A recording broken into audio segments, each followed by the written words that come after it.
4.02 lakh property वक्फ की वक्फ by user है। उन लोगों को भी मैं एक बार बता दूं जो बड़े कूद रहे थे, पुदक पुदक कर रहे थे कि सुप्रीम कोर्ट ने वक्फ एक्ट पर रोक लगा दी है, ये कर दिया। याद है? तो आपका भाई कह रहा था भैया जो भाषा है ना ऑनरेबल सुप्रीम कोर्ट के ऑर्डर की, वो आपका भाई बहुत अच्छी तरह समझता है, कोई रोक वोक नहीं लगी है। तो मेरे भाइयों साबित हो गया ना, कोई रोक वोक नहीं लगी थी। उस दिन तुम्हारा भाई तुम्हें समझा रहा था रोक नहीं लगी है, तुम लोग उसको ऑनलाइन आके और इनबॉक्स जाके गालियां दे रहे थे।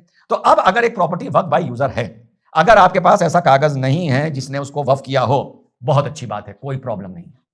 जिसकी प्रॉपर्टी थी उसी के कागज ला दो, सिर्फ ना लाओ ये कागज की इस प्रॉपर्टी को वक्फ किया गया है, तो मेरे पास ला दो, मैं सुप्रीम कोर्ट चलूंगा मुसलमान भाइयों तुम्हारे साथ, ईमान से बता रहा हूं, और ऐसा आर्गुमेंट करके दूंगा जो भी पता चलेगा, जो 19 नवंबर को और 3 तारीख को किया है। अभी नतीजा आने वाला है और 21 जनवरी को और बड़ा नतीजा आएगा, लेकिन बहुत बड़ी उपलब्धि है, सिर्फ ऑर्डर का वेट कर रहा हूं। चुप्पे से तुम्हारे भाई ने वो काम करा दिया जो दिल्ली में 8 सुप्रीम कोर्ट के वकील लड़कियों का 4.5 साल में 4 साल में नहीं करा पाए थे। तो मेरे पास आओ, कागज लेके आओ, कहो वक्फ नहीं है लेकिन हमें पता है ये फलाने फलाने खान सिद्दीकी अहमद इनकी प्रॉपर्टी थी, ये इनके हमारे पास कागज है, तुम्हारी लड़ाई मैं लड़ने को तैयार हूं। अब तुम बिल्कुल अपनी शेरवानी झाड़ते हुए आओगे, कुर्ता झाड़ते हुए आओगे, कहोगे यार हमारे पास कुछ है ही नहीं।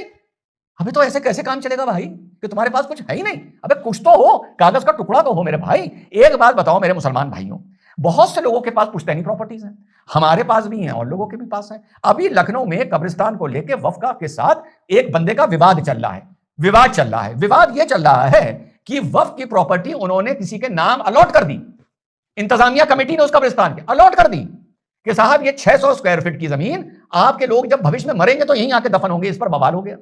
जब इस पर बवाल हो गया तो उस लड़के ने एफआईआर करने के लिए, सुनना मुसलमान भाइयों, तुम लोग को सिर्फ गाली देना आता है अधिकतर को, 1955 के कागज बड़ी आसानी से ढूंढ के निकाल लिए, बड़ी आसानी से, जिसमें यह था कि गांव के इन लोगों ने यह कब्रिस्तान वक्फ के सुपुर्द किया। मिल गए ना? तुम्हारी पुश्तैनी प्रॉपर्टीज के कागज हैं, पुरानी जमीनें खरीदी जाती हैं। अभी जहां हमने श्री बजरंगगढ़ी का मंदिर बनाया है, वहां पर 11 बिस्वा जमीन है। अम्मा मेरे भाई 100 साल पुराने कागज मुझे, हम लोगों को राम जानकी देवी के मिल गए 100 साल पुराने कागज। मंदिर ही 100 साल पहले बना था, जमीन तो और पुरानी होगी। तो प्राइवेट चीजों के जो तुम्हारे पास होंगी, जो हमारे पास पुश्तैनी होंगी, हमें भैया कुछ तो उसके कागज होंगे ना तुम्हारे पास यार। जब प्राइवेट के कागज हो सकते हैं, जब राम जानकी देवी के 11 बिस्वा के कागज हो सकते हैं, जो लखनऊ में वक्त की सुलार कब्रिस्तान की लड़ाई चल रही है, जब 1955 के कागज हो सकते हैं, अबे कुछ तो कागज लेके आओ। जो तुम्हारी पुश्तैनी प्रॉपर्टियां हैं, जमीन है, घर हैं, जो भी हैं, उसके पुराने कागज फटे बिल्कुल होंगे ना। यहां कागज ही नहीं है।